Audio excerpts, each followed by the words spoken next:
Tapes from the Darkside. Tapes from the Darkside. Tapes from the Darkside is an awesome new true crime podcast. What motive could a father have for hurting his own son? What dark secret is Mark Redwine hiding? In Season 1, the host TZ Borden investigates the curious case of a missing 13-year-old boy and the father suspected of murder. Please go search Tapes from the Darkside on Apple Podcasts, Spotify, or wherever you listen to podcasts. Tapes from the Darkside. You should give it a good listen. This episode is brought to you by the Slash and Cast Podcast Network. Learn more at slashandcast.net. Hello and welcome to Reverie True Crime. As always, I'm your host, Paige. This is part 3 about women in Nottingham, England, who were murdered by their partners prior to Clare's Law. In episode 4, which will be the last episode in this series, I'll tell you all about Clare's Law, and I'll also be talking about Rosie Derbyshire and how Clare's Law was in place, but the police still let her down. Today's story is about Denise Skilbeck. Let's dive right in. 31-year-old Denise Skilbeck was from Oxfordshire, but in 2007 moved to Newark. She was described as such a fun person who was always laughing, gorgeous, loving, and compassionate. Denise was one of 4 daughters to parents Ingrid and John. Denise had a job as an occupation consultant for a recruitment agency. She specialized in assisting people who were on health-related financial assistance find jobs. Not only was she lending a helping hand to people through her job, but she was also of assistance to people outside of work, and was said to really love her community and adore everyone in it. She shared a home with her 34-year-old partner, Gary Spalding, in the Wharf area of Newark. He was an alcoholic and abusive, but she loved him, she trusted him, and she cared about him so much, no matter what. One day in March of 2011, Gary assaulted Denise in her bedroom, but it didn't stop there. He began smashing her in the head with a hammer at least 16 times, which brought about multiple skull fractures. After all of this, Gary sliced her face and slashed her throat with a knife.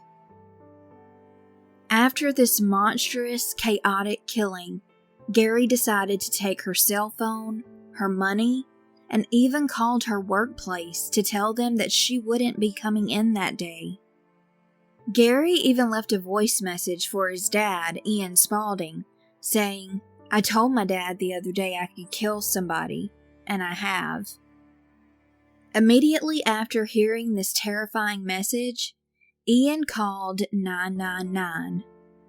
When Gary was able to speak to his dad about murdering Denise, he said his reason for doing so was because she cheated on him and they had a heated argument. Apparently, he went ballistic, a killing out of pure rage, not just being able to talk about it or simply walking away. Denise's body was discovered on March 16, 2011 by police officers after they responded to the 999 call. The scene that the sergeant walked into was absolutely dreadful. He peeked his head into the bedroom to see Denise, lifeless, on the floor, right beside the bed. She was covered up with a duvet, as most killers do when they take the lives of someone they know, and they can't take looking at what they have done. There was also Denise's blood splatter on the wall. Gary was taken into custody right then. He was honest with police and told them that He had a problem when it came to alcohol, and days before he slaughtered Denise, he had been guzzling down around a liter a day. The cause of Denise's death was from the blunt force trauma to her head. The next month, the IPCC, the Independent Police Complaints Commission that I've mentioned in past episodes, made a statement saying they were investigating communications between the Nottinghamshire police and Denise way before she was discovered deceased. The Nottinghamshire police were in contact with Denise for at least 3 years prior due to, quote, a number of domestic incidents. Here again is another example of Nottinghamshire police failing domestic violence victims. This is also not just a Nottingham issue, but a global one as well. At first, Gary lied to the police, saying he didn't remember murdering anyone, that he could not recall what happened at all. Eventually, he did admit to killing Denise at a court hearing. There were psychiatrists that evaluated Gary, and they said he did not suffer with mental illness of any kind. The judge, John Milmo, QC, said, quote, despite admitting your guilt, you did nothing to help her and left her for dead or dying. At Nottingham Crown Court, September 2011, Gary was served a sentence of 23 years at the minimum, but since he confessed, he received 20 years at the minimum, and life being the maximum. Denise's parents wished his minimum sentence was much longer. John and Ingrid, Denise's parents, stated, quote, society needs to be protected from men like Gary Spalding. We are thankful he will now be off the streets and no longer pose a threat to anyone else for a long time to come. But the reality is this monster will be younger than us when he's released with the rest of his life in front of him, something he took so savagely from Denise. Sourcing from oxfordmail.co.uk, in a joint statement, Denise's family said, quote, Denise's death has left a gaping hole in our lives. She was so full of life and had so much more to give. Denise had recently received a commendation at work for helping 100 disadvantaged people back into employment. But she did so much more than that. She worked above and beyond the expectations of her job, not only helping people back into work, but helping them reintegrate into society. She was making such a difference. She was a very loving, very funny daughter, sister, and aunt. And she was incredibly community-spirited, helping people outside of work as well as in. Her loss is being felt not only at home, but among hundreds of people that she's touched during her short life. The IPCC told their findings from their investigation of the Nottinghamshire Police's communications with Denise before her life was taken. This information is from wired-gov.net. The IPCC investigation found that police did follow relevant domestic violence procedures in handling incidents involving the couple dating back to May 2008. Sadly, the tragic outcome could not have been prevented or foreseen by police.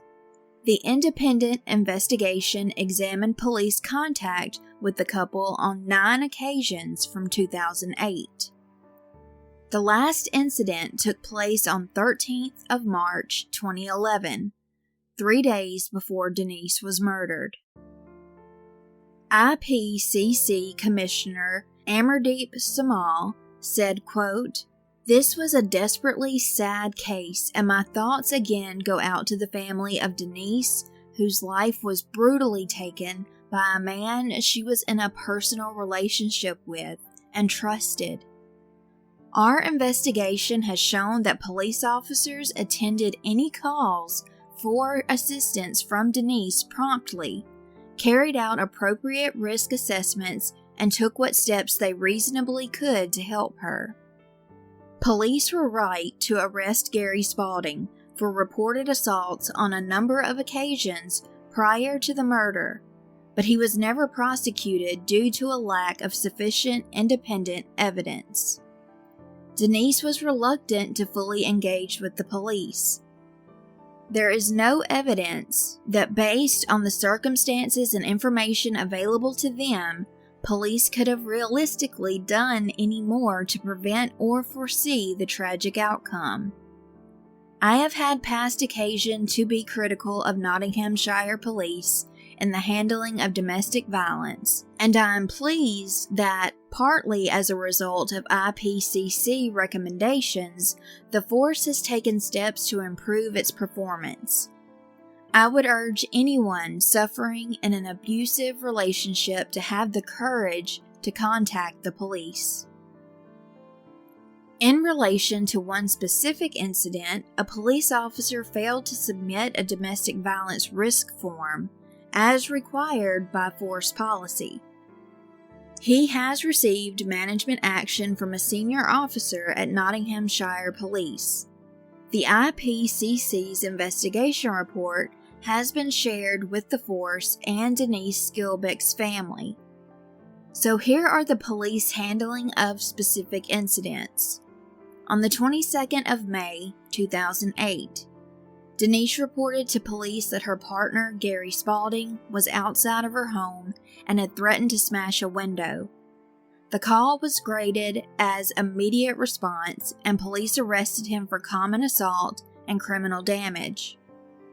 Denise gave a statement to police saying he had pushed her onto a sofa and had smashed a window, but she did not wish to pursue her complaint. It was noted that Gary Spaulding was a tenant at the address and Denise had allowed him to return. Police submitted a multi-agency risk form, and a police officer made an appropriate follow-up visit. The 24th of January, 2009. Denise telephoned police to report Gary Spaulding had locked her out of the house. While on the phone, she was allowed into the house by him.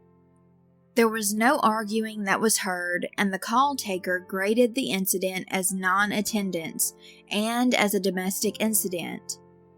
Denise was advised to call police again for any assistance. 18th of March, 2009. Denise telephoned the police to report Gary Spaulding had pushed her against a wall and he had left the house, but she did not want the police to visit. Soon after, police received another call from someone else who did not want to be involved. This person reported the couple had been arguing and that Gary had hit Denise. The calls were correctly linked by police and incident opened as domestic abuse, and a police officer visited Denise the following morning. Denise said it was a verbal argument only.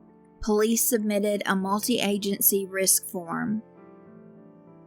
3rd of May, 2009.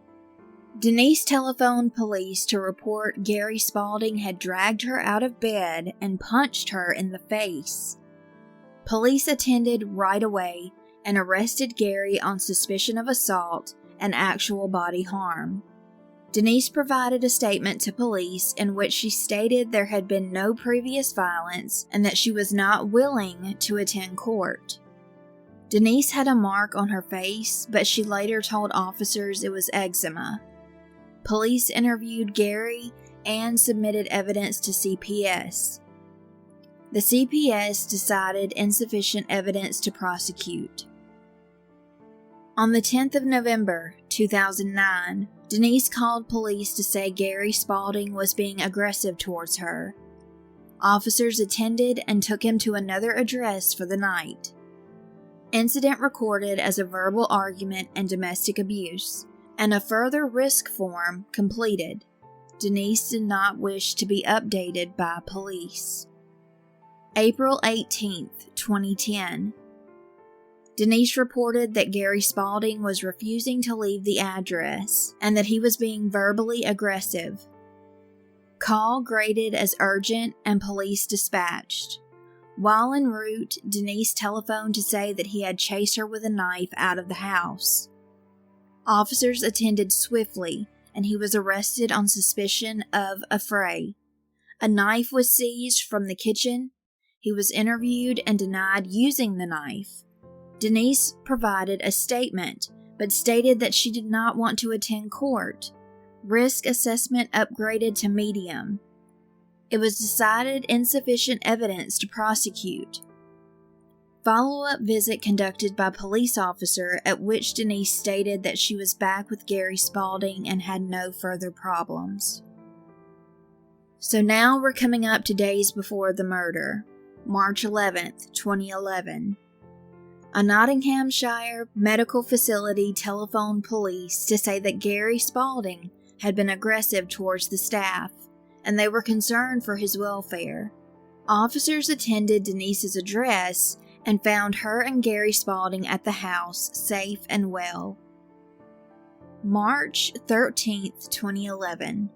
Denise called the police to say that her partner, Gary Spalding, was banging on her door, and earlier he had tried to pin her down and take her phone. Call graded as immediate response, and officers attended to find them arguing. The officers talked separately to each of them. Denise stated that Gary had not been violent, but she didn't want him there. Gary had been drinking, but he was not drunk and disorderly, and there was no evidence of assault or other offenses. He was told to leave by police, and he said he was going to a friend's house. The officers volunteered to drive by Denise's address later to ensure that all was well and advised her to contact them if needed. March 13th, 2011. Later that same day, Gary Spalding called the police, and the police were concerned that he may harm himself. Officers went quickly and talked to him in a street. The police offered him a ride to a medical facility, but he declined, stating that he would stay at a friend's house. An officer asked the CCTV team to keep an eye out for Gary Spalding because he was in the Newark town area. And as we know, the next event ended up in murder. In a statement, her family said, quote, Denise sadly displayed behavior typical to victims of domestic violence when emergency calls are made, including making excuses for the perpetrator and covering up their behavior, in all probability for fear of repercussion. Without evidence, many, including her family, could not have realized the extent and level of violence that Denise clearly endured.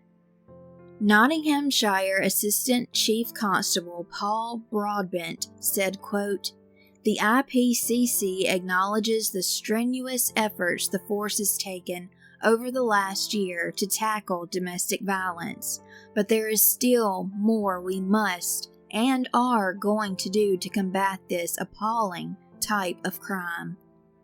We have fundamentally reviewed our policy and procedures to ensure that they are as robust and victim-focused as possible. So in the next episode, which will be the last one in this little series, I will talk about Clare's Law, Rosie Derbyshire, and what has or has not changed in Nottingham, England. There's a lot to discuss, so join me back here next Monday. If you or someone you know needs help, please visit the websites in the show notes. There are international numbers that you can call to get help wherever you may be. You can save your life or someone you love's life. Until next time, everyone, stay safe and please take care.